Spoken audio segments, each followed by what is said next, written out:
Wipe. Just imagine a wipe. Imagine a natural. A screen wipe? I got you. Like a screen wipe kind of deal. Yeah. So like next time in unison, we have to go like whoosh, and then maybe it'll give that effect without there actually being a wipe there. It's right across. Really bothers me. Hi Matt, how you doing? Good. How are you doing? I'm good. I like your shirt. Thank you. It's hotter out again, and it's crazy over here. So I'm going with just like a festive pineapple seasonal thing. How hot is it? 82. It's actually not horrendous right now. It's 82. It was, like I said, last week was killer. It was better this week, but I still don't have AC. So we have to. Did you just say you don't have AC? I've never had AC in this apartment. Have you really never had air conditioning? Never have. No. Why do you like last year when it was that like crazy summer? Like I was wearing these like out of necessity. I mean, not that I don't look good enough, but like still, I was wearing tank tops out of necessity. It gets hot in here. That's really surprising. Like, yeah. How do you deal when it's triple digits? I'd put a fan on and hope for the best. Wow. I don't know. I guess that's never been an option for me. Just be like, usually I'm good in the heat, but I wouldn't be able to do that to Dewey. Yeah. I mean, I'll have AC in 2 weeks when the craziness of my life kind of comes out of that little. No, it's still gonna be chaos. What am I saying? It's gonna be chaos forever, but still, in 2 weeks I'll have a new place, so I will have a different background, and I don't know what's gonna look like yet. And we're just gonna be in it, and we have to find movers within 2 weeks who can do this and do. Yeah, it's gonna be fun. All right. I have some. I have a recommendation. I feel like I had a good experience with my last movers. I could give you a recommendation, maybe. I might need that, but in any case, yeah. So we already have like 3 super chats. Yeah, I saw. I'm going back to the top. Yeah, Ryan. Sorry, I was like I was distracted immediately because I was like looking at it as the intro was going on. I was like, wait, hold on, we have a super chat. So I'm like, what do we have to answer? Ryan here with the first ones of the night. Hey, Matt and Perri, the Halloween trailer rocked. Yes, it did. It's now my most anticipated movie of the year. More brutal and scarier than the last one. All right, adding another one from Ryan here. What do you guys think this line from the trailer means? A man couldn't have survived that fire. The more he kills, the more he transcends. He's the essence of evil. Lori says about Michael.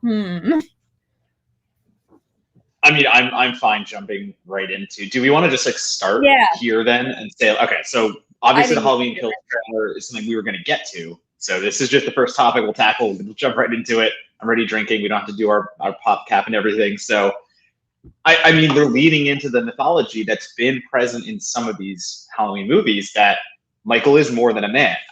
If this is anything, it's confirmation to me that the cult of Thorn, things of that nature, we have these supernatural elements in the Halloween franchise, and some sequels retcon them, some sequels ignore them, some don't.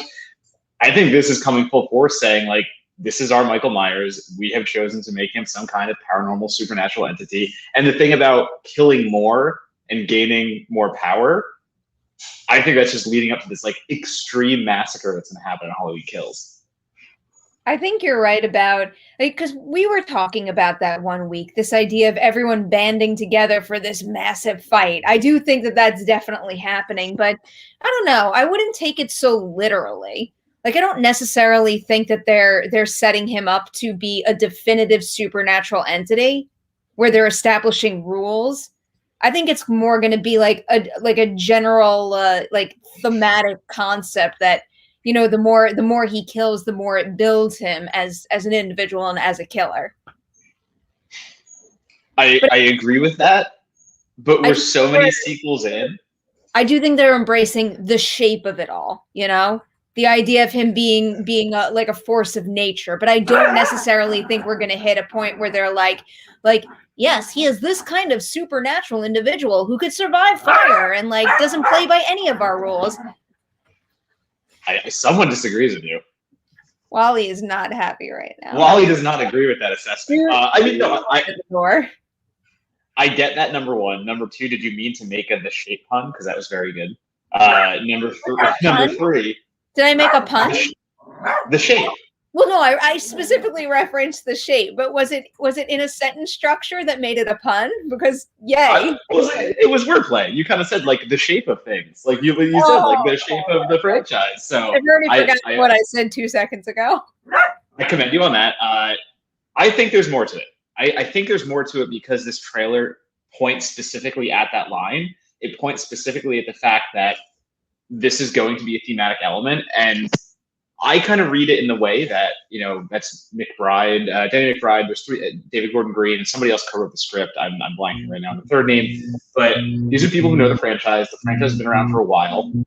There needs to be a way to kind of, I think, like a revitalization, and some of the sequels have tried that. Some haven't done it successfully, and if anything, I think this is their way of kind of rocking the boat a little bit. I think this is going to be something more than that, because we've had multiple times over and over again the question of what is Michael Myers?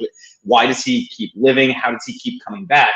I think the very beginning of this trailer asserts the fact that he has survived this massive fire and this inferno and just goes right back to killing. That is more than just a human killer to me. I should clarify, I don't necessarily think that Michael Myers is a human being that plays by mortal rules. I just don't think the movie is going to go as far to spell it out, as in supernatural creature along the lines of a Michael Myers, Freddy Krueger. Wait, I have one thing to do briefly, because it's my internet connection that sucks, right? I think so. I'm okay, right? Do I sound okay? I'm going to disconnect and reconnect, and it's going to be better. But right now, before I disconnect, I'm going to try to, because like it's going to freeze. So I want it to freeze on a nice shot. You ready? 1, 2, 3. So we're just going to look at Perri's face for a hot second. But in any case, going back to the paranormal thing, I look at that line. I mean, very good. I'm still going back to this. Yes, you look fine. Great. You're a little fuzzier, but I think you'll be okay. You're fine. I'm checking my speed again. In any case, a man couldn't have survived that fire. The more he kills, the more he transcends. He's the essence of evil. I tie that to the beginning of the trailer. I tie that to this like mob mentality where my other favorite shots are the mob. My other favorite shots are Haddonfield banding together, being that Laurie Strode and Generations of Strodes, or be that past characters, because we do have some characters returning from previous sequels. So this is like a big, I just dropped my earbud for some reason. This is a big thing for the entirety of the Halloween franchise. And once again, if you're going to go as far as bringing back characters we haven't seen in a while, if you're going to go as far as, again, doing what you're doing with this sequel that is bigger, badder, kills more people. That's my dryer. It's going to go supernatural. I do. I still think it's going to go supernatural. I think that is very much direct. I think that there's a whole other movie after this still that we have to acknowledge, that there's another movie after this. This is the midpoint of a trilogy. So is that not their way of kind of beginning the explanation of Michael Myers as a supernatural entity? And the third film will get into that more. I hope not, because I am a big believer that in most cases, a supernatural entity, or any evil entity for that matter, becomes less scary the more you know about them. So I think if Halloween Ends winds up being some sort of mystery in terms of, you know, like, these are the steps we need to take in order to fully vanquish the supernatural being, that's not really a path that I'm interested in this franchise pursuing. I like the simplicity of the original, and I like the grounded human elements of it, and the fact that he is a force of nature. I think that you're going to muddy the waters a little too much if you start going down the path of supernatural entity rules and how to kill it. I see what you're saying. 100%. I just think that this is a franchise that's been around so long that, I mean, you look at Friday the 13th especially, and that is another franchise that tried to do a lot of explanations with the supernatural. And I agree, half of those didn't work. I mean, Jason becoming this like demonic bug who just goes person to person and possesses them totally brought me out of it. I mean, they tried to do things to explain his powers, I guess we'll say, because Jason's the other one. We know Jason isn't human. We know Jason keeps reanimating, and they did their best to give a variety of reasons why that can be possible, and that is when it gets messy. I agree. But I mean, we're on our third kind of like reboot at this point. You know, Rob Zombie's went nowhere. He had 1 and 2, and I think there's value in what Zombie did. He went slashery, and I think there are aspects of Gordon Green's second film based on trailer alone. Neither of us has seen the movie, but they look very Rob Zombie-esque. That beginning massacre with the firemen is straight out of slasher massacre. That is some gruesome, like, also callbacks to My Bloody Valentine 3D, which are awesome. When you get that visor shot, it's so cool. But I get a lot of like zombies kind of effects here. I don't know. Maybe I've just tried to block those movies out of my brain entirely, but I don't. I think I'm just choosing not to recognize that, but I kind of know what you mean. I also want to walk back a little what I just said, because I think that some movies can go down the explanation route and do it quite well, because I might have seen a movie recently that did that exceptionally well. I just think that because of Halloween's roots, I think it's less likely for it to be able to find similar success. Okay. I mean, we've all seen it, but I challenge in the sense that, I mean, Chucky to me, like, to say the more we try to explain a killer, the more I lose interest. And I do agree that happens sometimes, but I mean, a Child's Play franchise for me is getting more interesting the more they're doing with Chucky's powers. And I mean, we just had Cult of Chucky, which allows him to now control multiple dolls. It is getting crazier and wilder, but I find myself Chucky a little bit. Chucky did like a jump shark, but in the best possible way. Like, I feel like very few movies and shows can jump the shark and actually embrace that, like, that craziness and run with it. But it feels like the Child's Play franchise has done it to the point that, like, I mean, it does get more and more ridiculous, but hopefully you'll get my point. It doesn't get like too ridiculous. I feel like Embrace it works for that particular character. Yeah, no, I get you. Chucky very much is supernatural. He runs on right? Yeah, it's a horror comedy. Like, that lets you do certain things that you can't do with something as dark as Halloween, or like something like Texas Chainsaw Massacre. But meanwhile, something like Nightmare on Elm Street can be a little more playful, and it works. All right. In any case, how about that string version of the Halloween theme? Like the string riff when you. I am going to be obsessed with this score. Do you know what? I still listen all the time to. A bunch of us had gone to the John Carpenter concert. I think it was the year that Halloween came out, the 2018 movie, and they played live the OG Halloween score, like blending into the new 2018 version. And I recorded the whole thing, and I listened to it all the time. I mean, I listen to Carpenter stuff when I write. Carpenter stuff has become over years just like one of my writing go-tos.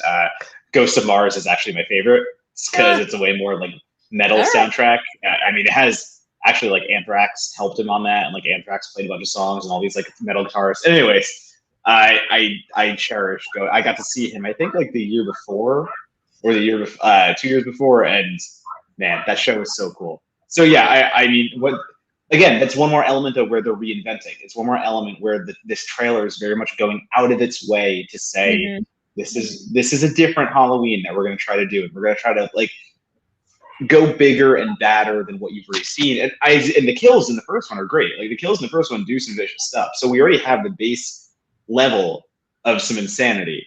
So the fact that they come out the gate saying this is going to be way crazier, I feel like it's a confidence in what they're selling. And it's also confidence that they know they're doing something different.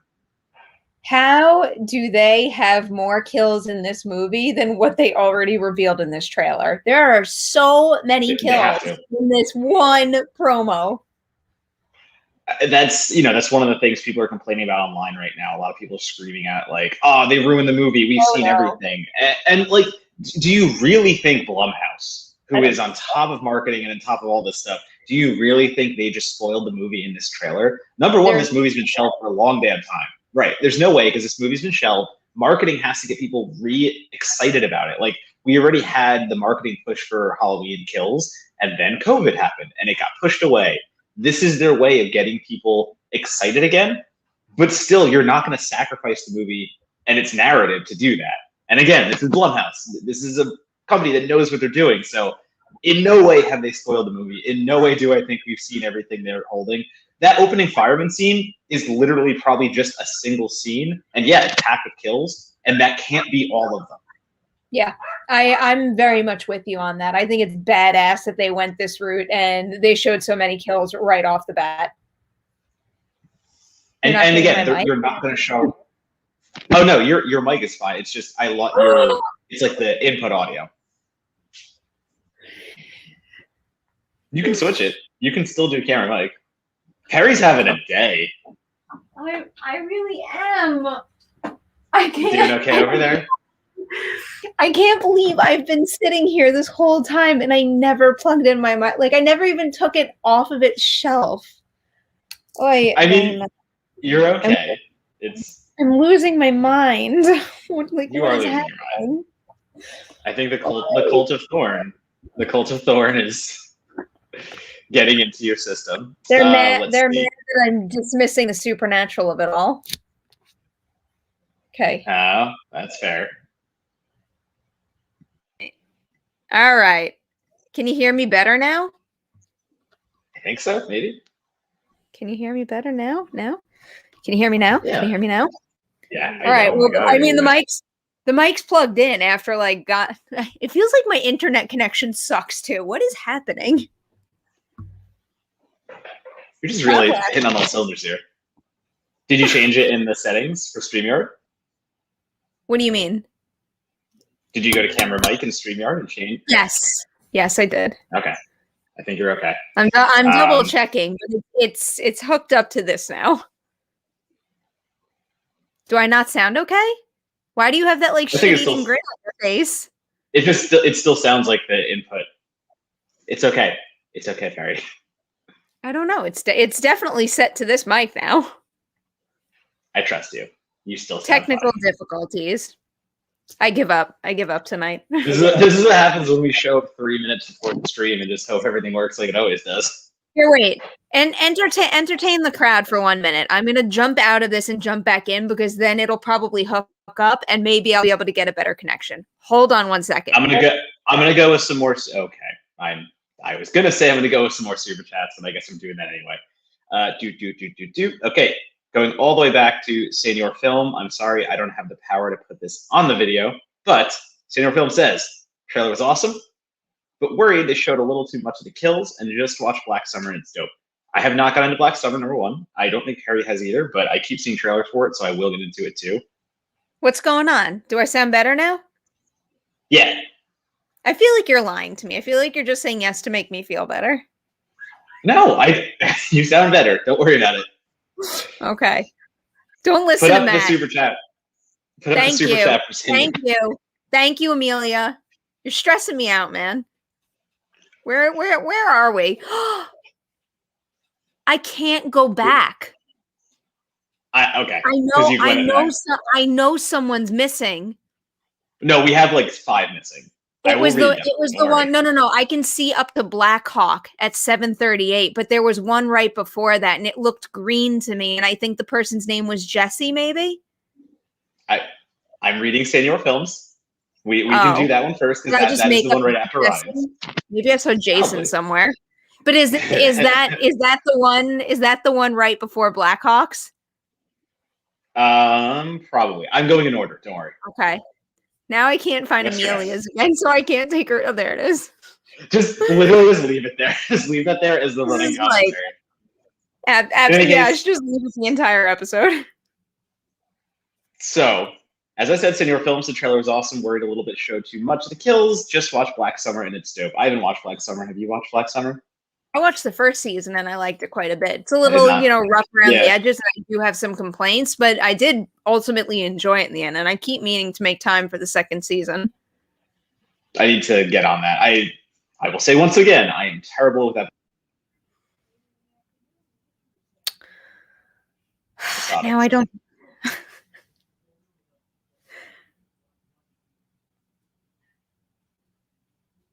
I don't hear anything at all. I'm going to restart my computer. I don't know if you can hear me. I'm going to restart. I'll be right back.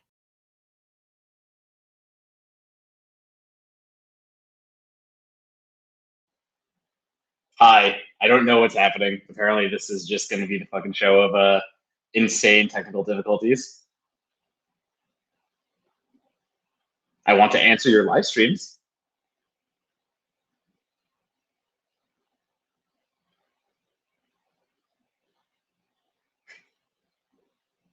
Do you not have audio for me? I'm back now? Okay, sorry. Amelia texted me.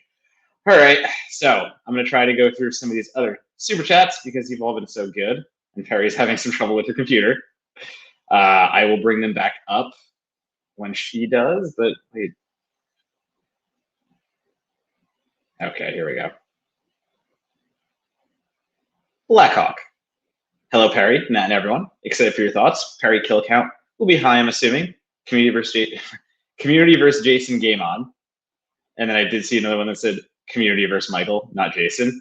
Yeah, so I'll talk about the kills really quickly while Perri does this stuff, because again, in no way do I believe there's a world where they're going to spoil every single kill that is in this movie in a trailer. It just doesn't make sense. It doesn't make sense for horror fans. It doesn't make sense for the company itself. I think we put a little too much faith into trailers that they're being marketed for a specific reason. And they want to get us excited about the violence. They want to get us excited the fact that we're going to have a ton of violence in Halloween Kills. The movie's named Halloween Kills. But they're not going to spoil every single thing that is worthwhile in Halloween Kills in that trailer. They also set up, again, the mob violence. They also set up the Cult of Thorn. Or not the Cult of Thorn, but the Supernatural. So I don't think that's going to happen. I know a lot of people think differently online. I know a lot of people think that this trailer is going to be the entire movie. I disagree. I'm putting all my money there. I mean, obviously, I don't know because I haven't seen the film, but I think we're going to be okay there. Annabelle, stream on point. No, it's not. But thank you for saying that, Annabelle. This stream is off a terrible start. Both flawless on cam. Also not correct. We have not been flawless today, and there have been many technical difficulties. Love the trailer, of course. More surprises are in store with much mayhem. That I do agree. I agree with you, Annabelle. I think there are plenty of surprises in store. I think between John Carpenter, Jason Blum, and everyone else involved in this movie, they know how to get you excited, and they know what they're doing. I'm putting full faith into all of that. What you talking about? I'm rocking through the Super Bowl. I got through okay. Where did you get to? I got through Blackhawks, and I'm just on Animals. Okay. Animals said, and to quote. Thank you, Blackhawk. Stream on point, both flawless on camera, which both are not very true. I still feel like I'm on a massive delay right now. You sound okay, and you're answering me in time, if that makes sense. You're not answering me in time. Oh, then you're on a massive delay. Yeah, for some reason you're coming through fine, but all right, don't worry about it. I'll take what I can get. So where are you? Stephen G has an important one. Scrolling. Oh, it's a super chat. Yeah, that's very important because pineapple belongs on pizza. No, that is correct. I don't judge anyone out there for putting pineapple on their pizza if they enjoy it, but I will never put pineapple on my pizza because I don't like it, and I don't think those two things go together for me. Pineapple, bacon, pepperoni. No, pineapple, bacon, jalapeno, pepperoni. Yes. As in that's what you would put on your pizza? Absolutely, yeah. Pineapple, bacon, pepperoni, jalapeno. All right, I would believe that. Especially coming from you. I feel like there's no limits in terms of what is something you wouldn't put on your pizza? That's probably the better question for you. I don't know. I've had anchovy on my pizza, and I'm fine with it. Like anchovy. No, because seriously, like I've tried everything that's been like what wouldn't go on my pizza. I've never gone into a pizzeria and said like no to something. I don't like olives on a pizza. Oh, I don't like olives in general. I like olives. I just don't think they belong on pizza. The texture is weird with the cheese, and it's like a slippery olive. I guess that's one. There's one. Would you put pickles on your pizza? I have had from Emmy Squared in Brooklyn, or maybe not Brooklyn, but one of their locations in New York City. They have a Nashville hot pizza, and there are absolutely pickles on that, and it is so good.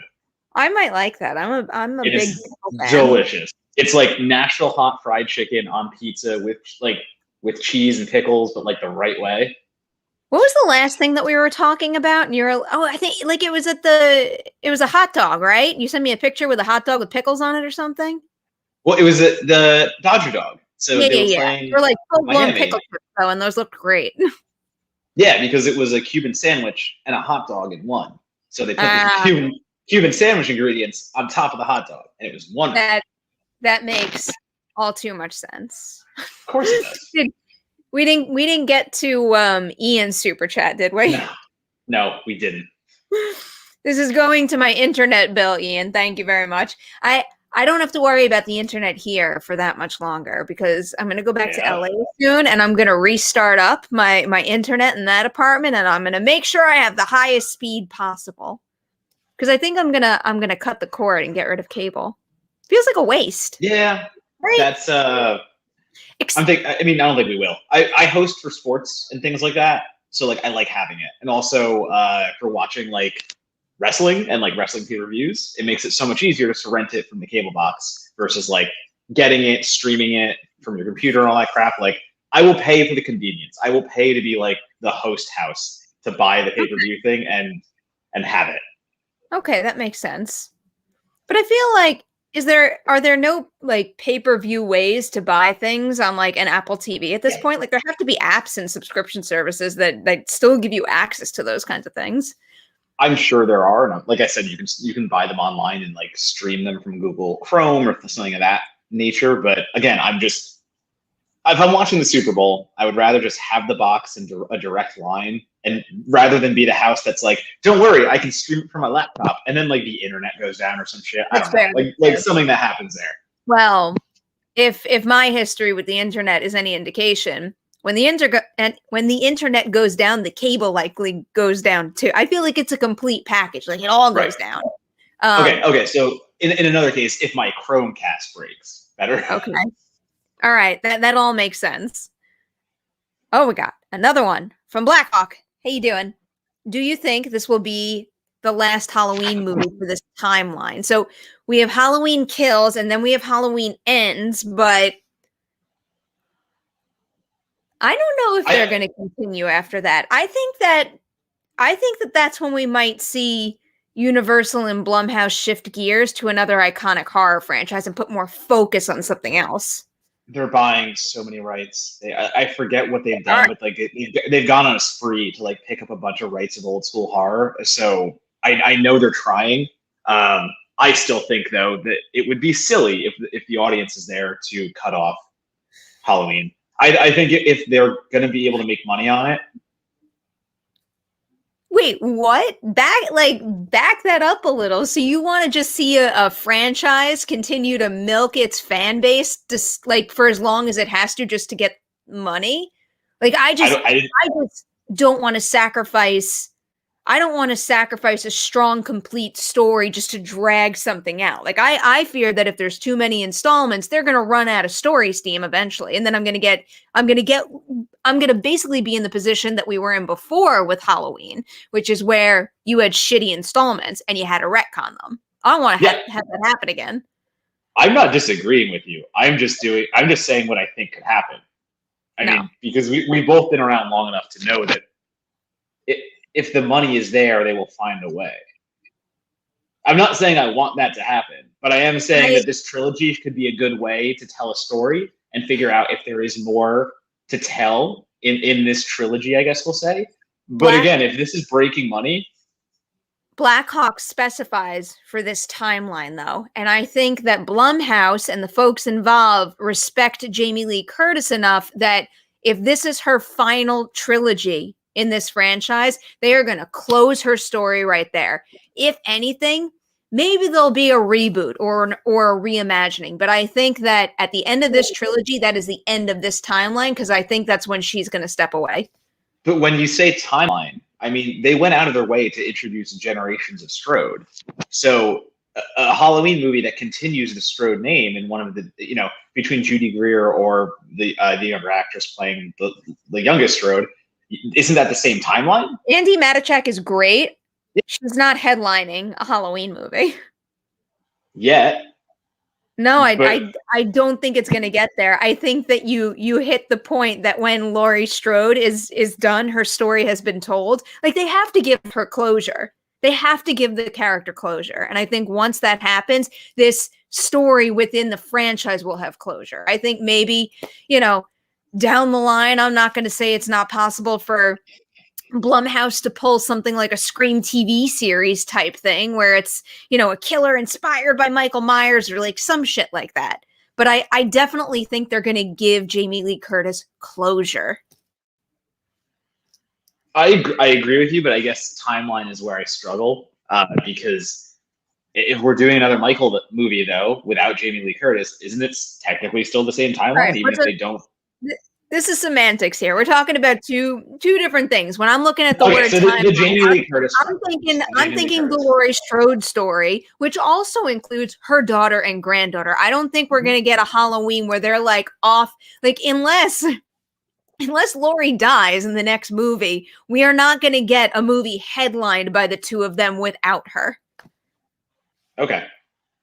I understand that. I still err on the side of caution and again know how these things go behind the scenes, and I don't think it would be beneficial to the franchise. I'm not arguing with you on this. I am just saying that money talks, and we all know that, and especially in the horror industry. If you look at mainstream horror as well, everyone's clamoring to do something with no names, be that Candyman, be that other properties. So Blumhouse has something in Michael Myers that they can continue, and they're actually have the capabilities to, whether we want them to or not. Wait, did you say that everyone's looking to do things with no names? Known names, known, like everyone knows Candyman. Oh, okay. I couldn't tell if you said known names or no names. with no names. I don't really see that in this Candyman movie, so I don't know what you're talking about.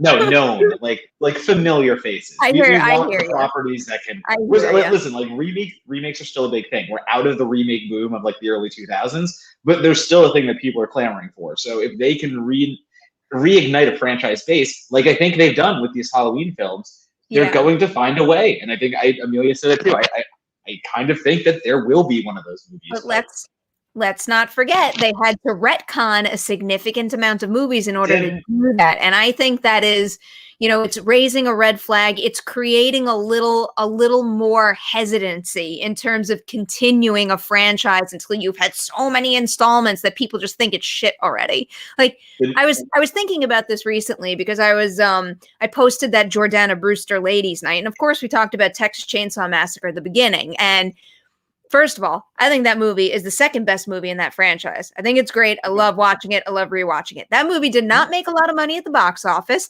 And then on top of that, I think it was unfairly slapped with the label of, oh, like this is just another, let's say cash grab. They're trying to milk this franchise for all it's worth.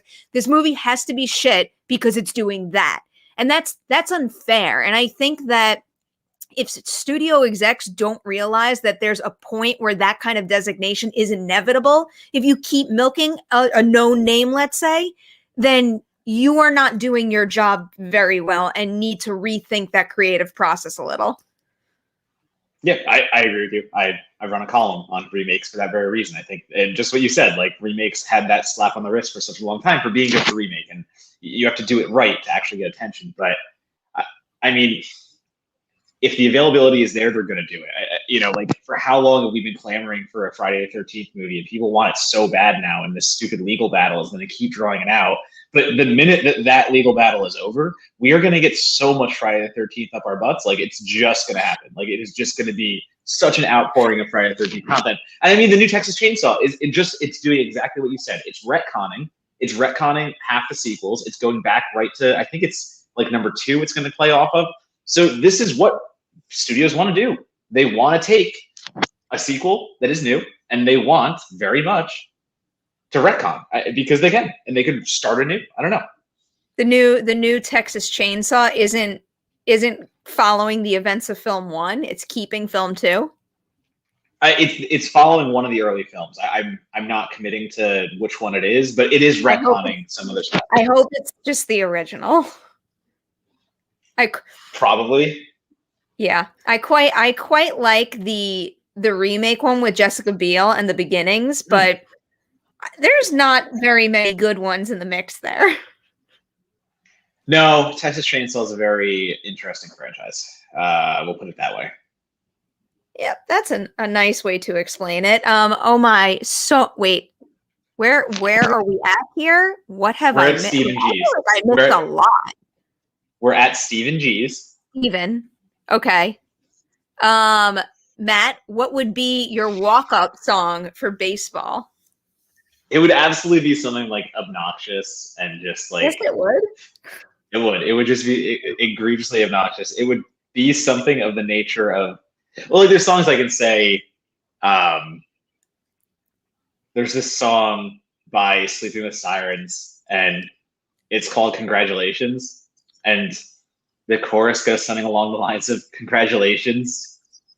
Basically, it's congratulating yourself because you're fucking awesome. So it would probably be something along those lines. Can I just pick the Jurassic Park theme? Of course, that feels very appropriate. It's either that or Angry Hobo Johnson. Dude, New Hobo's good. I was like breezing through some of it earlier after you sent it to me, but I gotta sit with that. I gotta sit with that for a little. We got Jay here with another super chat. Too many Halloween movies. I want an official Creature from the Black Lagoon remake. Yes, sign me up for that. And where is the new Blob remake that they have been hinting at for the past 10 years or more? I'm not super in the know on the Blob, but I was very, very into the idea of getting another Creature from the Black Lagoon. Of all of the Universal monster movies, the classic ones, that's one of the ones that I enjoy watching and rewatching the most. And I'll never forget, I think it was right around the time the Crazies came out that Breck Eisner was attached to it. And I was so into that 2010 remake of the Crazies that I was just freaking out over a possible Creature of the Black Lagoon movie from him. And clearly that never panned out. No, and where the Blob remake is very dead. I mean, that was Rob Zombie's baby for a while. Rob Zombie wanted to do this. Like, they actually put out, I think last year, about they did the concept art and they just threw it online to be like, this movie's dead, it's not happening, but here's what it would have looked like.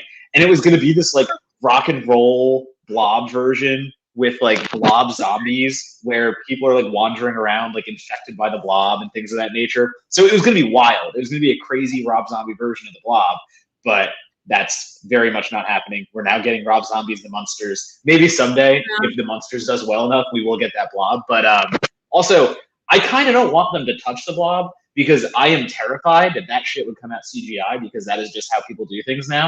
And I don't want a CGI Blob. I just want my Blob how it is in the 80s version and the original version, and I'm fine with that. I'm still sitting here kind of giggling over the idea of Rob Zombie making Blob zombies. Blob zombies. Blob zombies, Blob zombies. Yeah, I'm a child. I laugh at those things. All right. Caleb's here.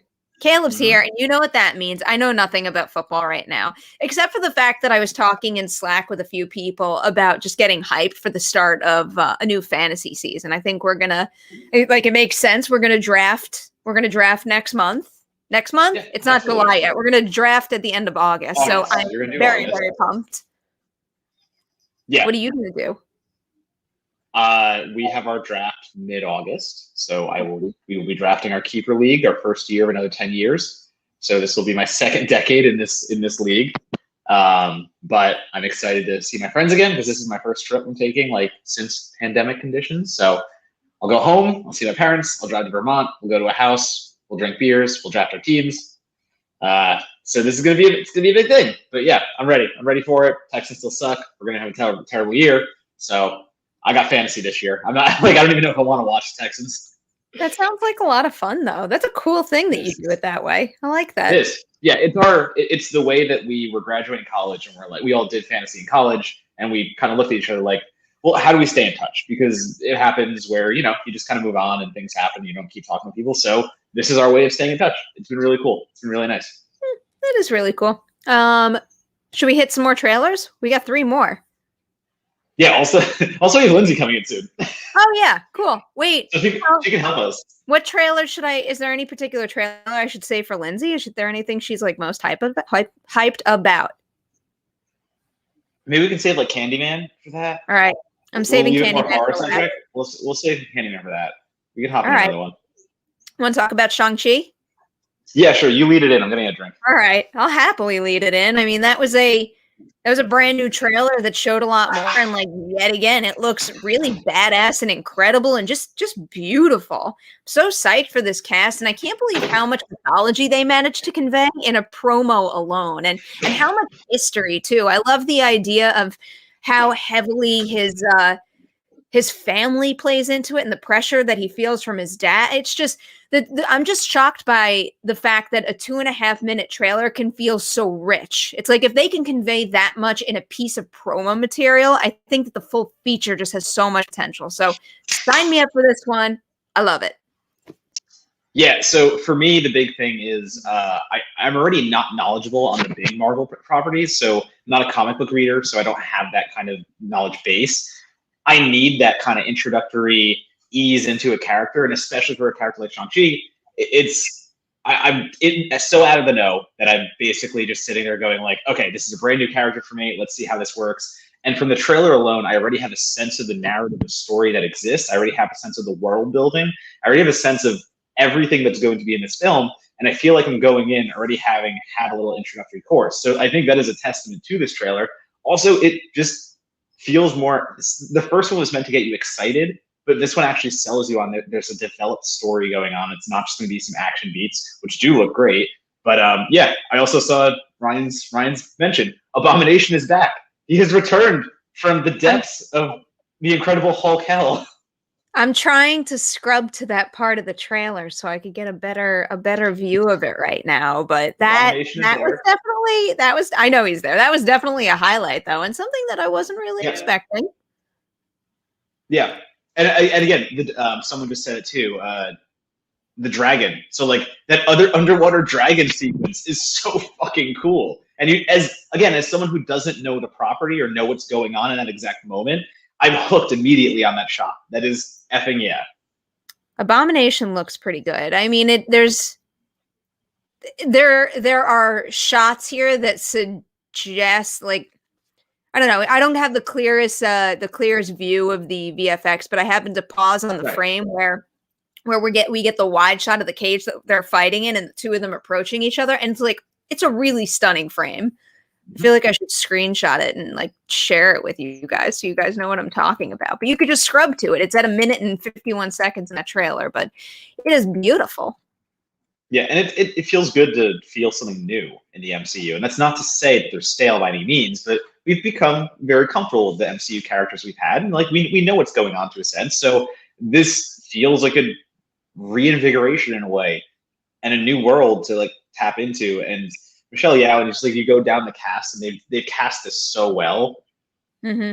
I like what I'm seeing. I like Awkwafina doing the part that she's doing where it looks to be more than sidekick, obviously. So we're not just getting a sidekick Awkwafina, and I'm in on a new character. Again, I think that's the biggest takeaway here for me, who knows nothing about this entire world that I'm about to dive into. I'm like all in on this new character. So I think that is the proper way to sell a trailer. The MCU in general, the folks in charge, Kevin Feige and co, they really know how to assemble a cast. And it's just like with every single installment, they just nail it time and time again. Like, how can the MCU ensemble get any better? You're about to see it get even better when Black Widow comes out, because no review, but social media reactions. Florence Pugh is so good. So good. I am ready for it. I am ready for that. Ready for it. Also, we have another super chat. Ooh. Scrolling. Animal's back. Hannibal, what's up? For the record, you two were spot on from my end. Lol. I always like, I feel like you, whenever someone writes LOL, Matt, you should say it. Like let's try it. Lol. Wait. For the record, you two are spot on from my end. Lol. Many cool trailers out. So to round things off, if viewed, any thoughts on Pig and Sing 2? I didn't want we spoke about Pig last week, right? We did. I'm very in on it.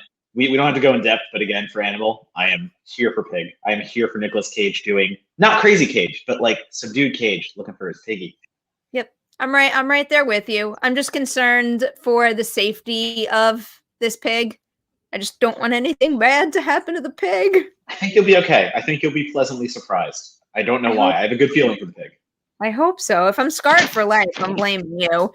As for Sing 2, I didn't watch that trailer, but I did really like the first Sing. I thought it was a really fun, sweet movie. So I would definitely be down to check out that when I sign off of this, watch the trailer at least. But I do kind of want to see the full thing.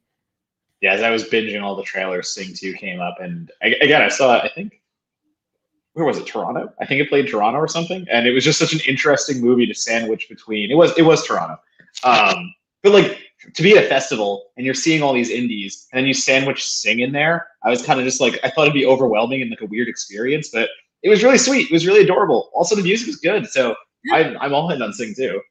Yay! I want to see it.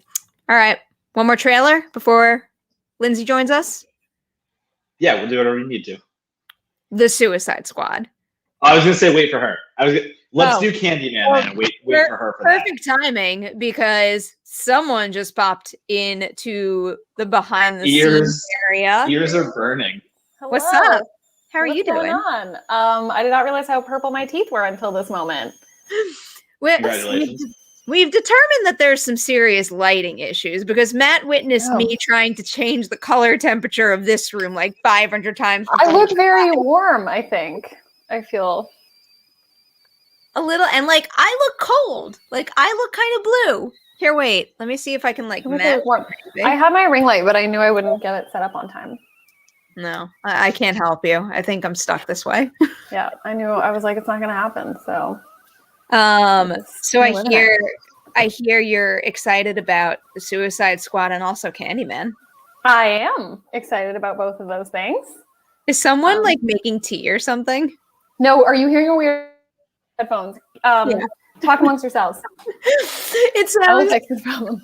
You know what I mean, Matt. It's kind of like when it's these headphones. Hold on, I have a solution. I just didn't prep on time. Talk amongst yourselves. I'll be right back. It's making me think of like there's a tea kettle in the kitchen and it's like it's making the noise.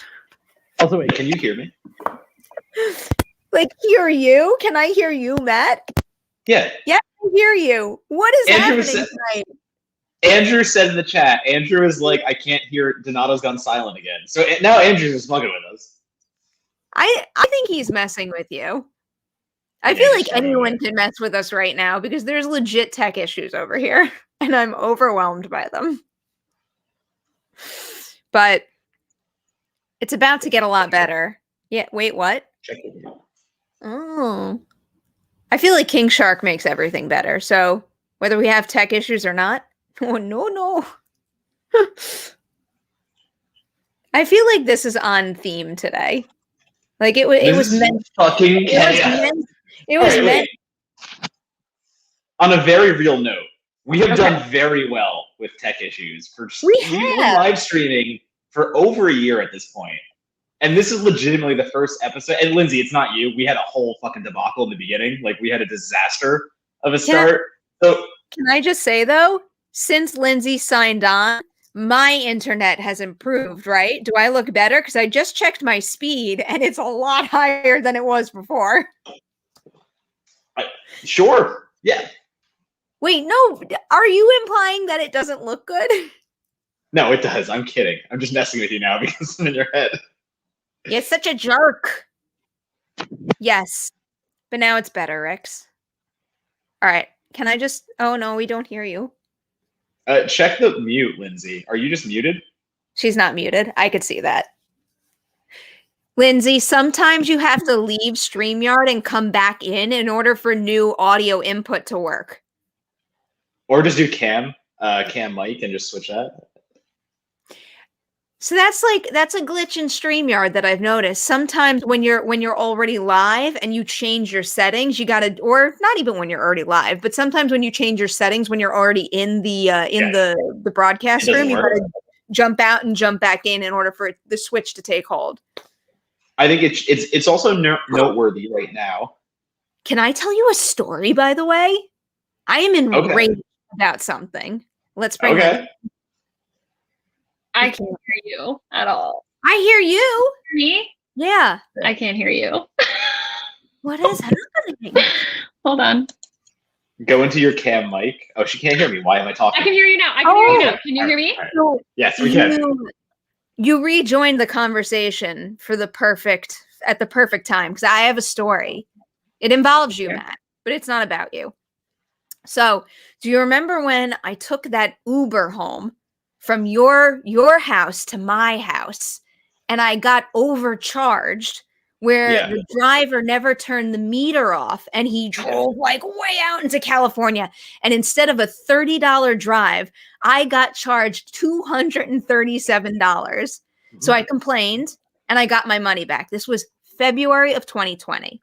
Right. Then, while we were all in lockdown, must have been like maybe April or May, I go to order something on Uber Eats, and it says that I can't place an order because I owe $237. And at the time, I was, there were so many other things going on. I was basically just forget it. I don't need Uber right now. I'm just not going to deal with it.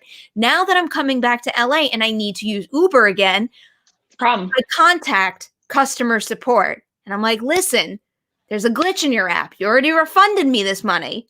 Why are you asking me to pay it again? And every single time I make that complaint in support, I get a message back from someone that says, if you don't make this complaint within 30 days of the ride, we can't help you. And then I'll reply and I'll explain the whole story as I just explained to you guys. But then a different customer service rep will reply with the same damn response. And there's no customer support phone number, so I can't talk to anyone. So basically, I can't be an Uber customer anymore because I'm not giving them $237 that I don't owe them. Uber's trash. Can I say that on TV? Yeah. On national TV. On national television? They're nationally syndicated out of being a customer. Like, I'm not going to be a customer because I'm not paying them that money. I tried to order Uber Eats tonight, which I don't often do. And they I went and pictured everyone, and I was just like, there aren't any drivers. And I was like, what? I was like, what does that mean? Well, maybe I'm not missing anything by not being an Uber customer anymore. Yeah, I was like, oh, okay. I was like, it's raining. Take the day off. I get it. I don't, there's no pressure. And I mean that sounded facetious, but I meant that. Yeah. Well, I got earbuds. Look at me. I'm so free. Earbuds. Wow. Right. I'm no longer tethered by wires. But yes, I am excited for Suicide Squad, and I am excited for Candyman. Those are both facts. Which one do you want to talk about first? Suicide. Start with Suicide. Oh, well, Matt, Suicide Squad now. Yeah. Okay. I'm hyped for it. I didn't know. I liked the first one, which Well,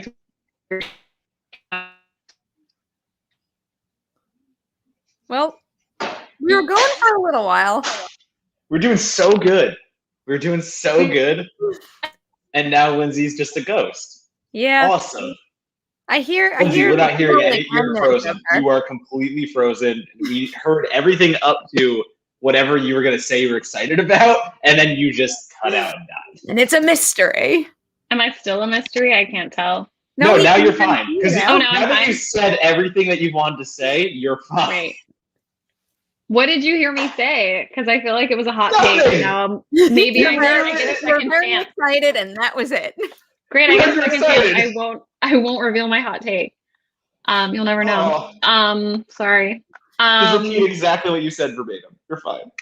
I thought the first Suicide Squad was fine. I did not dislike it. It's not like a movie I'm gonna go to bat for and be like, it's so great. What are you talking about? I get it, but it was fine. I liked it.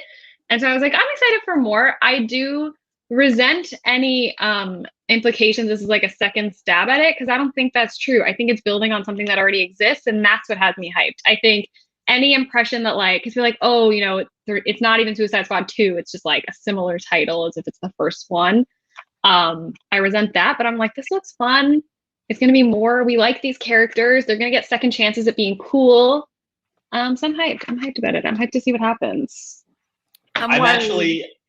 Oh, you're worried? I'm worried about one thing, one specific thing. I think that I'm so focused and obsessed with King Shark that it's going to ruin other elements of the movie. Like the first time I watched this trailer, like I was very aware of the fact that all I was doing that whole time was looking for King Shark. Yeah. Oh yeah. Yeah. I have a question, Lindsay. Mm-hmm. Is Matt on a delay? He No, is I'm on waiting. delay. Because I'm trying not. No, you are responding in a second. Matt, you are on a delay. This isn't all my fault. Oh no, I I've been can't trying to tell let if you he's guys talk. reflecting or. I was trying to let you guys talk. I was just trying not to interrupt because we have three Wait. people. I'm Matt, trying to be here's the thing. Here's the thing. Okay. Let's test this out. I am gonna say, "Hey Matt, what are you drinking?" You give me a response the second I'm done saying it. Ready? Hey Matt, what are you drinking? I'm drinking a fruit smash. Oh shit! Huge delay. Yeah. Huge. Huge. All right. But like, I don't have a delay. Is anyone else seeing a delay on the stream? I don't know. In any case, I'm like glancing at these comments, which are more ablaze than I thought. Delayed. Amelia, these are actually my old glasses, but thank you.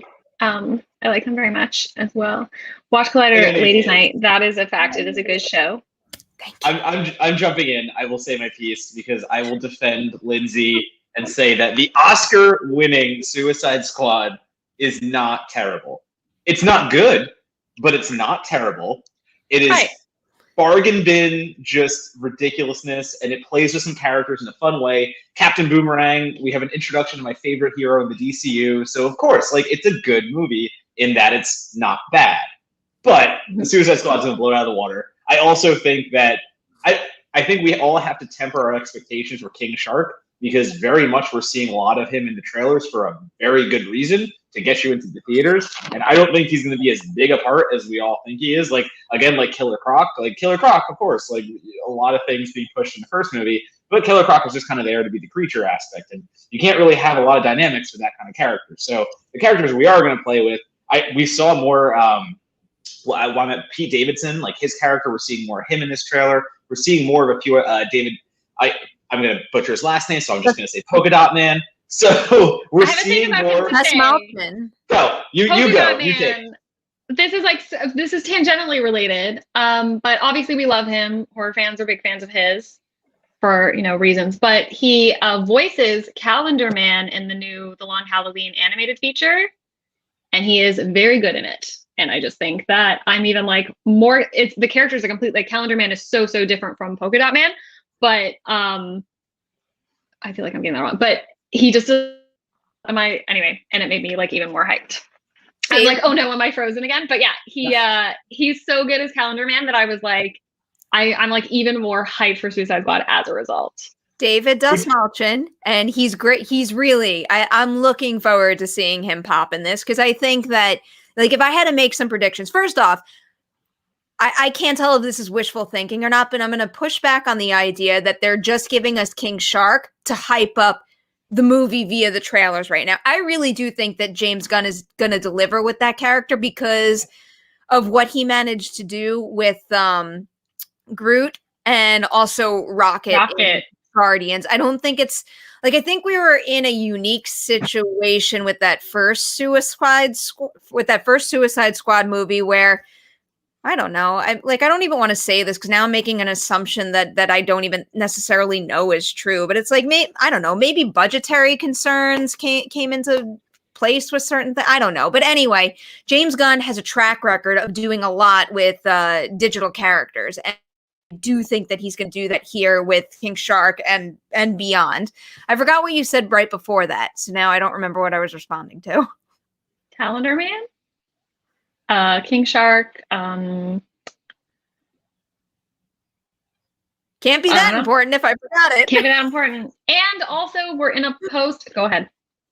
I was going to pose a question. I was going to pose a question to the group, and I was going to say, you have to pick one character who's dying first. Who's going to be the first one to die? Because they're going to do the gag again, where it's like the Suicide Squad thing, and someone's going to get blown up. I don't know who's going to die first because, I mean, I think it's going to be Pete Davidson's character.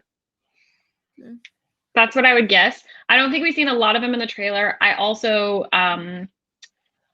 I don't think people like Pete Davidson right now as much as they did 2 years ago.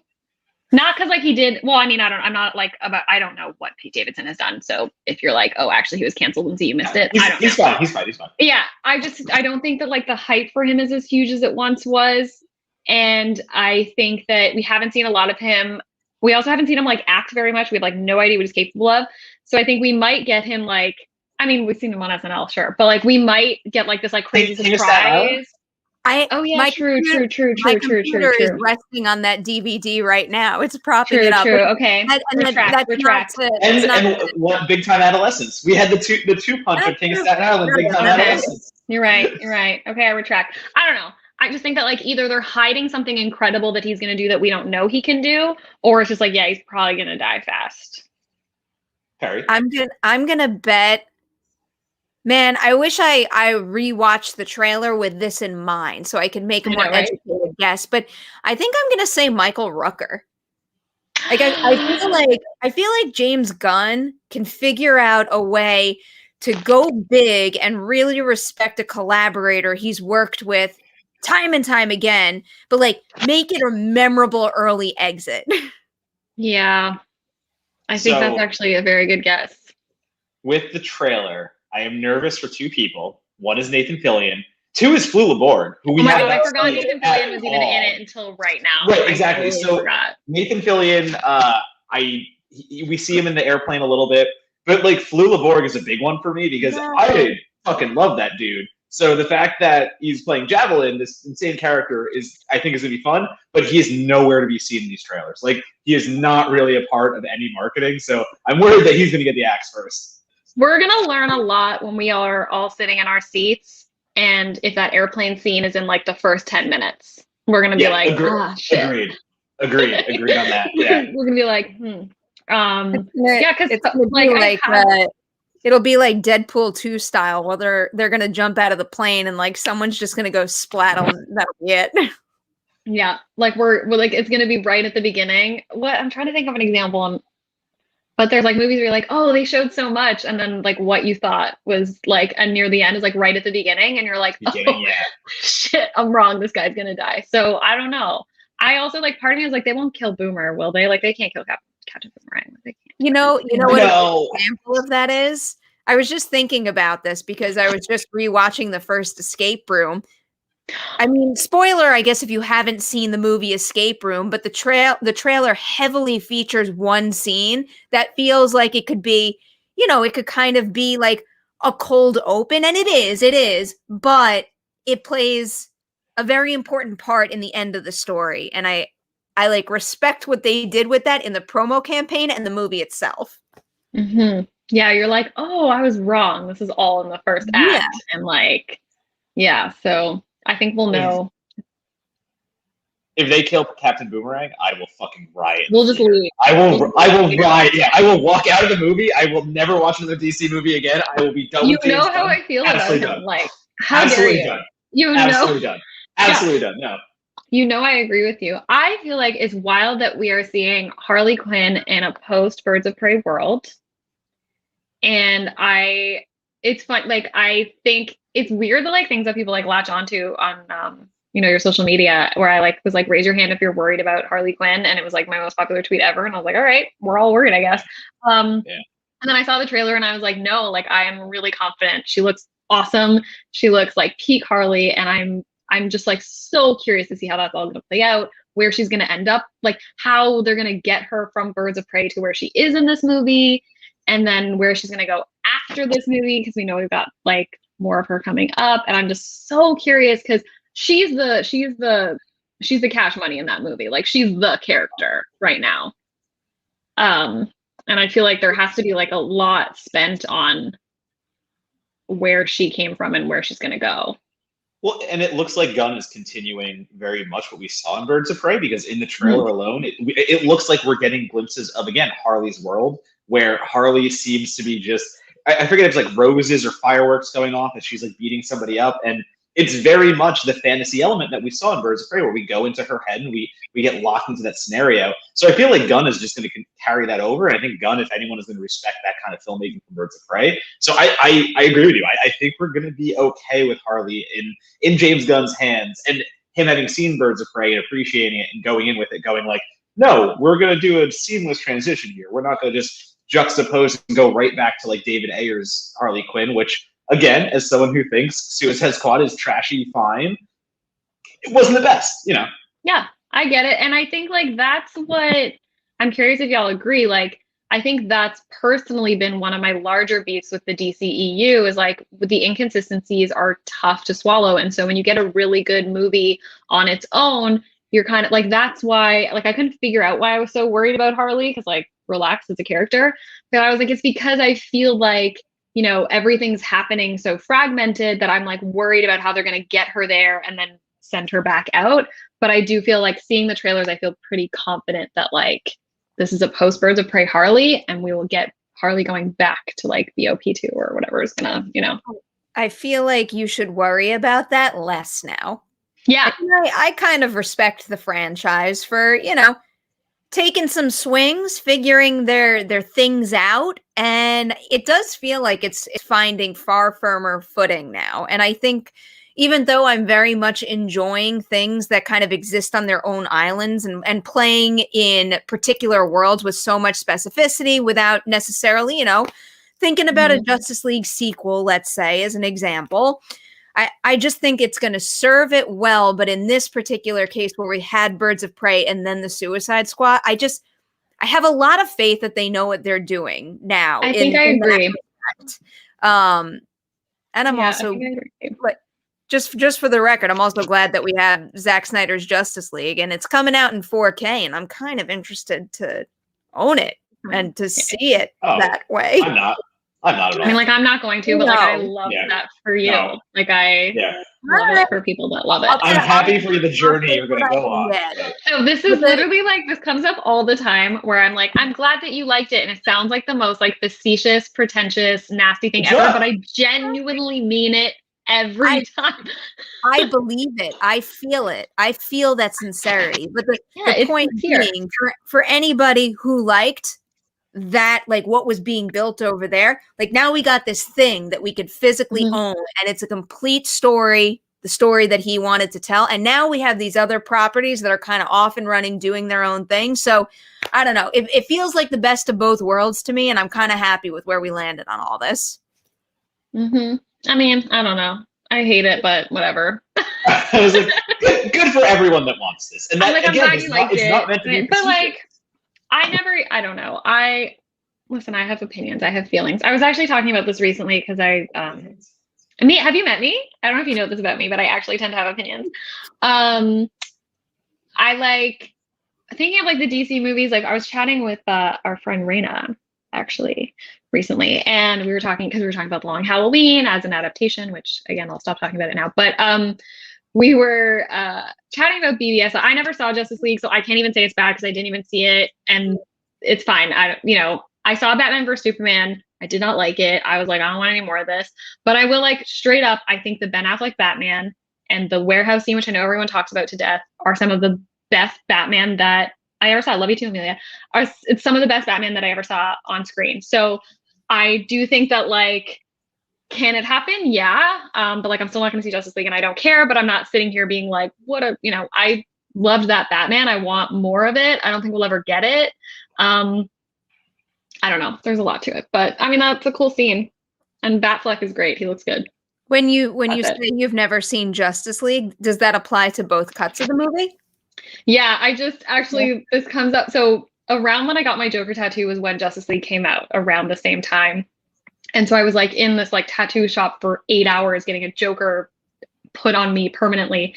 And everyone who walked by was like, have you seen the new Justice League? And I'd be like, no. And then got like so much of that like heat of the like, well, you're not even a real fan. And I was like, I haven't read every Batman comic either. Like, I haven't read every single one.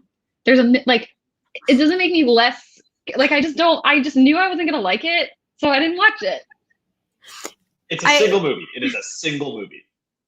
Can I just say, whenever there's a Jurassic Park related thing and I don't know the answer to it, I feel ashamed and less worthy of my tattoo, even though that's like not a thing that should happen at all. I don't subscribe to that. It's like a little bug in my head that I can't get rid of. No, I don't subscribe to that. I haven't, like, I promise you, and this is gonna sound wrong. This isn't gonna sound how I mean it to sound.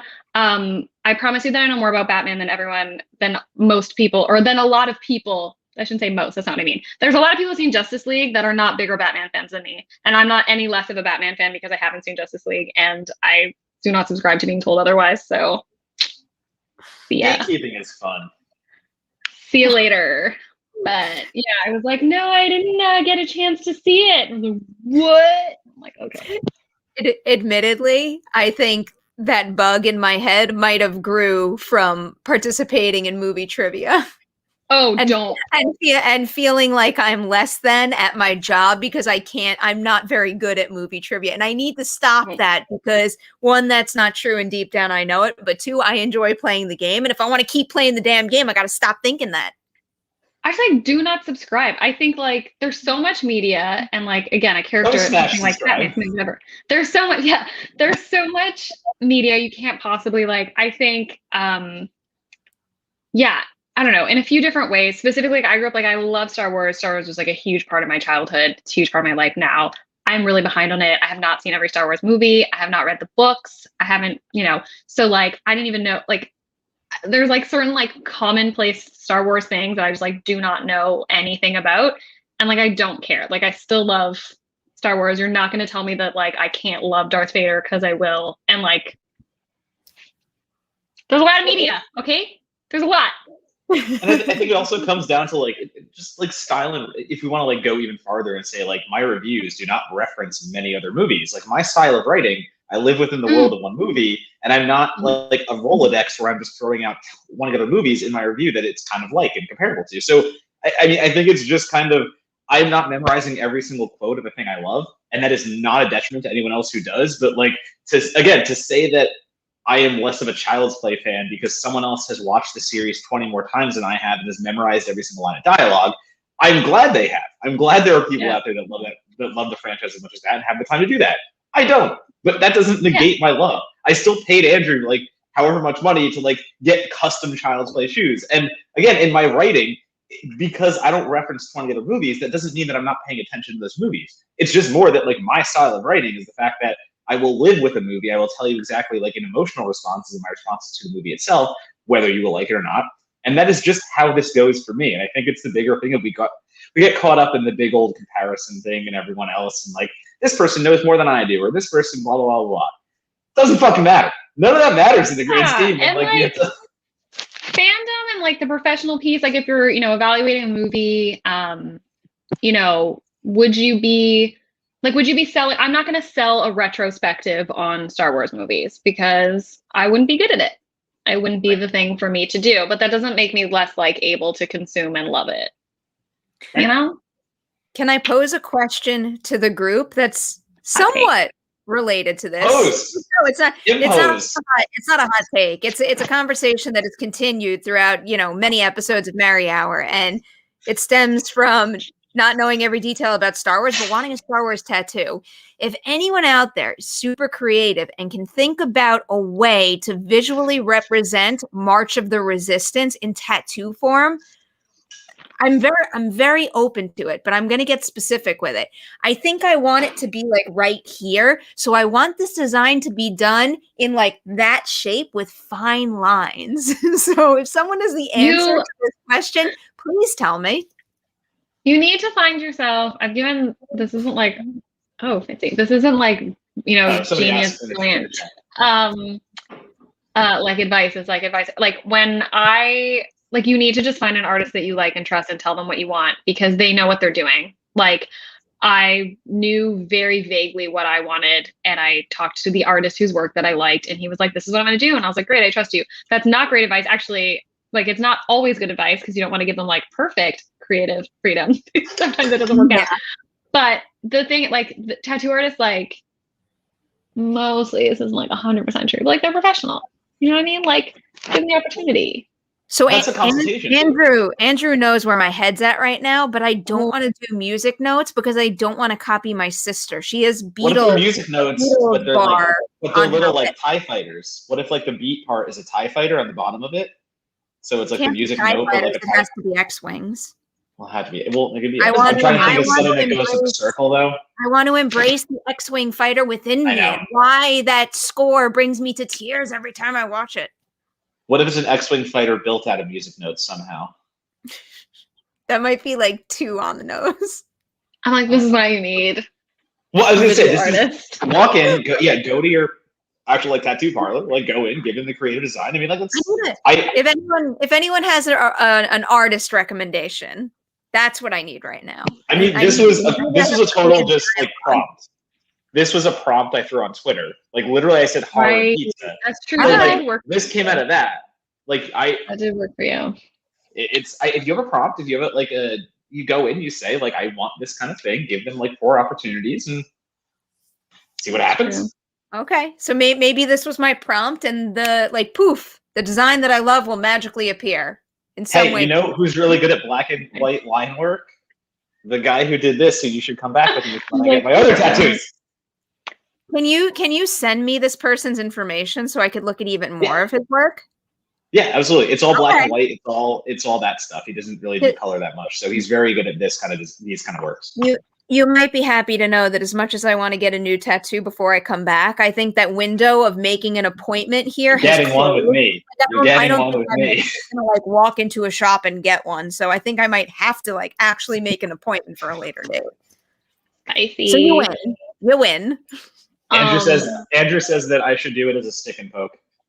No. Oh my god. Okay, yeah. That's badass is what I'm just gonna say. I know a couple people who have done them. I'm like, that's badass. Someone just told me they did one, and I was just like I'll do just about anything, but no. Badass. All right, we got like 10 more minutes. Should we get to Candyman too? Candyman. Okay, yeah. Wait, I was just noticed someone in the chat. 3 times? Lindsay? Don't you fucking do it. I said it 4 times. What did she do in the trailer? Like, yeah, no, hell no. Perri, we've watched horror movies. We're not doing this. Yeah, I'm no fool. Candyman looks fire. Can't wait. So does the same person need to say it 5 times? That's a good question. It's a group effort because you were my 5th. Yeah, I was gonna say. So you two are bound by your shit. I don't know the Candyman rules, but I think in Beetlejuice it has to be the same person. I think that makes sense. Yeah, probably has to be the same person. Beetlejuice doesn't follow its own rules, so I'm just gonna completely ignore that. I just said that. Yeah, I don't know, but that movie looks great. My goodness, what is his name? The actor. Yahya Abdul-Mateen. Yes. Yeah. So good. We loved him in Watchmen. We're ready for more. This was an exceptionally well-edited trailer. I genuinely wish this was a thing that happened all the time. I wish that when a big studio released a brand new trailer, they put the details of the creators behind that piece of marketing material, because editing a trailer like this isn't about slapping something together to sell a movie. Like it is to a degree, but this trailer feels like art to me. It is beautifully crafted, very effective, and I think the editors behind that need some credit. Yes, tell them. I think the whole marketing campaign for this movie was great. We had the paper puppet release earlier, which was unbelievable. I loved that. And then there was an earlier trailer that was also very great. Like, I feel like the whole marketing campaign has been really good. And it's such a testament because, if I'm not mistaken, like, it's been delayed so much that we're clamoring for media and we're clamoring for something to remind us of it. And they've had to like really stretch it out, and they did, which I think is pretty cool. I try not to get a see, like, I don't know if he's gonna speak. I know every time. I know. I'm sorry, I'll fix it for the next time. I will interject and just say that, like, I go back to Shang-Chi on this too, because Candyman I do know a lot more about. But this second trailer, it pulls back at the first trailer that we got that Lindsay's referencing. It is very much just like a visual teaser. We're getting the world. We're getting like the very vision of Nita Costa's Candyman, and like that's exactly what we're getting. Like, but we didn't really dig deeper than what we know about Candyman and just saying the name over and over again. Now we actually have a Candyman to put with the Candyman title. We have Yaya's kind of vision deeper in what he's investigating and things of that nature. You've gone back and told the Candyman story over, so we know that where the origin is. And again, as Lindsay mentioned, that shadow puppet, paper puppet kind of display that they did first was awesome. And they knew how awesome it was because they cut it into this trailer. Not only that, it's part of the movie, we find out. So it is so brilliant how they did all that stuff and leaked it out in little portions, where I would imagine the hype train, if COVID did not derail it, and we had trailer, shadow puppet trailer, and then right into this, like without a wait, that would have been like so monumental, and everyone would have gotten Candyman so hyped. And I think they still will, because this did generate so much excitement. But if we didn't have that pause, man, I wish, and like I knew that, like that would have been so crazy. I wonder if the campaign. Sorry, I'm just a firm believer. I don't want to get too hyped without actually having like this knowledge, but I'm a firm believer that they kept pushing this release and never went digital with it because they have a lot of faith in this movie. And I also think that Marvel might have seen this movie and said, hey, let's bring in Nia DaCosta. She's crazy talented. Let's have her direct one of our next huge upcoming movies. There's too many stars aligning for this one to make me think that it is anything less than great. Like, I wonder if the campaign rollout would have been the same if it wasn't delayed. Like, I wonder if we would have gotten these 3 pieces if it was going to come out a month after that first trailer. Like, I don't know the answer. I just wonder. I think you would have. Great thing about Candyman. Yeah. Tim Ferriss. Okay, I haven't been on the internet today, so I might totally miss this conversation completely happening, but I feel like you are... everyone here is going to know. You mentioned Shang-Chi's trailer. Was that Wong? And is that Wong? And oh my God, was that Wong? Do we know? Did we talk about it? Does everybody know this already? Pretty sure. We didn't talk about Wong. A bunch of people brought him up in the chat though, so I'm pretty sure that's Wong. We were talking about Abomination earlier. It's Wong fighting Abomination, and he even has the little, I need to... I'm surprised I didn't focus on that and bring that up when I was busy going frame by frame of that portion of the trailer. I literally woke up to it. I'm so excited. I woke up to that trailer and the Halloween Kills trailer, and I started my day pacing around my bathroom with my brush, being like, "Was that Wong? Was that Wong? Did I just see Wong? Was that Wong fighting Abomination? Was that Wong?" So that was my morning, and so thank you for reconciling it for me 12 hours later. Is it Tim Roth as Abomination? I know it's not. I doubt it. I know. I know it's not, but like justice for Tim Roth as Abomination, because he wasn't bad in that movie. Why not? I mean, I like that movie. I kind of like that movie too. Yeah, good movie. I rewatched it. Yeah, I rewatched it for sure. I saw that movie this is not that exciting, but I saw that movie at the theater that they shot it outside of, which I didn't know until I was watching it. And I was like, oh, weird. That's right outside here. That's kind of cool. The whole outdoor scene with, anyway, the big fight, that's the theater in the background of the movie. And I was like, weird. It's meta. It wasn't meta, but I'm just gonna say meta because you can get away with it. It was meta. Here's a super chat. Oh, yes. From this. Vanya says AHS stories coming on July 15th. Is anyone excited? I'm very excited. Are you a big American Horror Story fan, Lindsay? Huge, massive, colossal. What's your favorite season? Murder House. That's pretty much the only answer. I respect anyone who has a different answer, but that is the right answer. By a colossal, massive landslide. Murder House. Yeah, I could talk about it for hours. I like Murder House. It was early in prestige TV for me, because I was away at school, so I didn't have HBO or anything like that. And when I watched Murder House, I was like, oh my God, TV can do that. That can be on television. So yeah. Wait, now I'm gonna put more pressure on you. Murder House, and then what comes after? Asylum, I think. I think it's Asylum. I'm really bad at rankings. If you know this about me, I hate rankings and I really kick and scream against them. I do like them, but I think I like Asylum the second best. I do think that those 2 seasons set something up that the series ultimately couldn't deliver on, but I probably had the most fun with Hotel. Oh, I feel like Asylum is the popular answer. That's a very beloved season. I go Murder House and then Coven, but I do like a lot of Hotel. I like the first half of Hotel more than I like the second half when it gets into the mystery of it all. But that's like I feel like every season after like season 3, it's like I like the first half. The tee up is always really good. I think Roanoke doesn't get enough credit. Roanoke is great. I really like Roanoke a lot. I also really liked Apocalypse. I think it kind of gets up its own ass a little bit, but I had a lot of fun with it. I think it was really dangerous, not like actually, but I think it was really dangerous to revisit Murder House. And I was fine with it. The like Tate retcon was hilariously dumb, but I was like, I'll allow it. And yeah, those seasons I liked. I did not like. I know I didn't like Freak Show. I know everyone loves Coven, and I feel like I need to watch it again because I did not enjoy it at all. But I know it's everyone who I trust. It's like one of their favorite seasons. So I feel like I need to like give it another shot. Part of the reason why I love Coven so much, and admittedly this does happen with me with movies that I think overall aren't of a certain quality. If I fall for an ensemble of characters as hard as I did for the cast of Coven, then I'm still going to love it. And I think that happened in that case. And I wonder if I'll like it more because I liked Apocalypse so much that I wonder if like now that I have like a relationship with those characters, if like I'll end up liking Coven more now. You know what I mean? You might. I like them so much in Apocalypse. I can see that happening. We have another super chat we got hit. I hope someone watched this because I didn't. John Lee wants to know, did you guys see the newest Snake Eyes trailer? I think it looks pretty good. Andrew Koji, everyone should watch Warrior on HBO Max. It's so good. Yeah.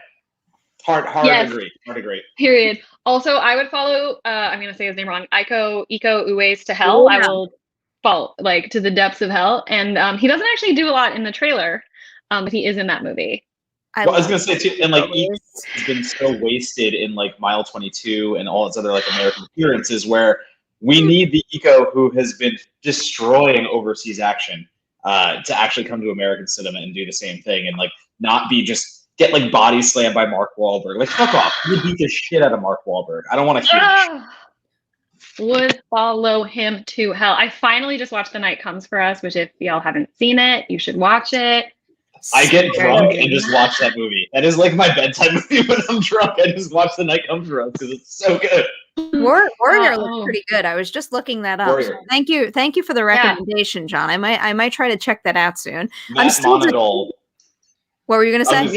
I was gonna say Matt Monagle is obsessed with Warrior, and he's been preaching Warrior for so long. And I need to watch it because everything you're saying, everything like everyone's saying about it is so true. And Andrew Kojima like is a big part of it. And again, ass kicker, just straight up ass kicker. So my next binge still has to be Mythic Quest. I'm still dragging my feet on that. That's on my list. Admittedly, I got caught up in a batch of screeners I just received where instead of watching new things that I need to watch for work purposes, I keep watching these screeners over and over. I'll admit what they are soon. I'm not allowed to talk about them yet, but like, I gotta stop it. I gotta contain myself. This is absurd now. This is Mythic Quest. I'm excited. Mythic Quest is very dodgy the first season. It is very good sometimes, and it is very questionable other times. Okay. And then it hits the like pandemic specials and fucking just starts running like crazy. Like the pandemic specials are amazing. And I feel like that's where they find their footing. And then season 2 kicks in and it just continues. So it's a weird bit. In it, right? But he didn't write it, but he's in it. Well, like Charlie's a producer, Rob's a producer. Yeah, like actually, Glenn Howerton's like, Glenn and Katie are the only ones not involved. Caitlin, right? Caitlin, what the female? Caitlin Olsen. Yeah, Caitlin Olsen. So they're not involved, but it's Charlie and Mac like as producers. The writers are also like all the females in the show. So it takes some swings in season 1. There's one episode about Nazis that like it takes some swings is all I'm gonna say.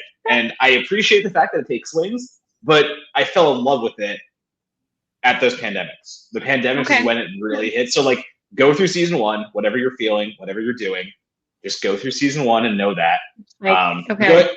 Going back to Snake Eyes, Samara Weaving is a redhead. I'm done. Oh yeah, she's in I'm fucking done. Oh god, the Snake Eyes trailer. I watched it like 4 times in a row when I first I watched it and like watched it I was like, oh my God, and kept watching it. So yeah, I'm very hyped about that trailer. I think it looks really good and I'm really excited for it. This is my top priority watch right after this. What? It is? That's going to be my top priority watch after this. I'm surprised I haven't watched that trailer yet. All right. Time to wind this down. We've been here for a while. We're out of here. But as always, before we go, Lindsay, where can everyone find you on social media and anything that you want to share that you're working on? Yes, find me at Smash Travis, SMASHTRAVES on Twitter and Instagram. Yeah, find me there doing lots of fun things. You can also check out my podcast, The Pod and the Pendulum. We are at Pod and Pendulum on Twitter, but The Pod and Pendulum on your podcast things. Also, I'd be remiss if I didn't mention this weekend, everyone, is Fright Gown, a really cool queer horror festival. It is completely remote. Tickets are $100 if you want it to be on demand, and you get a cool Jason mask. But yeah, $25. Lots of cool events happening this weekend. Check that out on, I think it's at Fright Gown, but if you look at the account, you should be able to find details. But yeah, that's what's going on here. Matt, what you got for us? I think it'd be a good time to say that, like, moving forward, we will start doing more of this and less beer pong sometimes on the stream, because now that the world is open again, and now that, like, it's a little harder to schedule things, I think beer pong is one thing that we will continue with the live stream, but we will continue to also bring in some weeks our guests, like Lindsay or anyone else who's been on, and we'll just chat with them, because, sometimes we can't make beer pong happen. So enjoy the conversations as they come, and we will be doing more of this in the future. But finding me at Donovan, Letterboxd, Instagram, and Twitter. Certified Forgotten, the podcast, the website, do all that stuff. Donate to our Patreon. We're awesome. Yeah, do it. To add to what Matt says, once we're both on the same coast, the creative possibilities will be wide open. So while we might not do virtual beer pong every week, there's a lot of ideas that we have. So stay tuned for a lot of fun stuff. But before we let you guys go, guess what I'm going to tell you about the new episode of Ladies Night. It's with Jordana Brewster. It's up and running. We talk Debs, The Faculty, Texas Chainsaw, and of course, a whole bunch of Fast and Furious. It's a lot of fun. She's super cool. Please go watch it. All right. That's it. We're out of here. We'll see you next week with more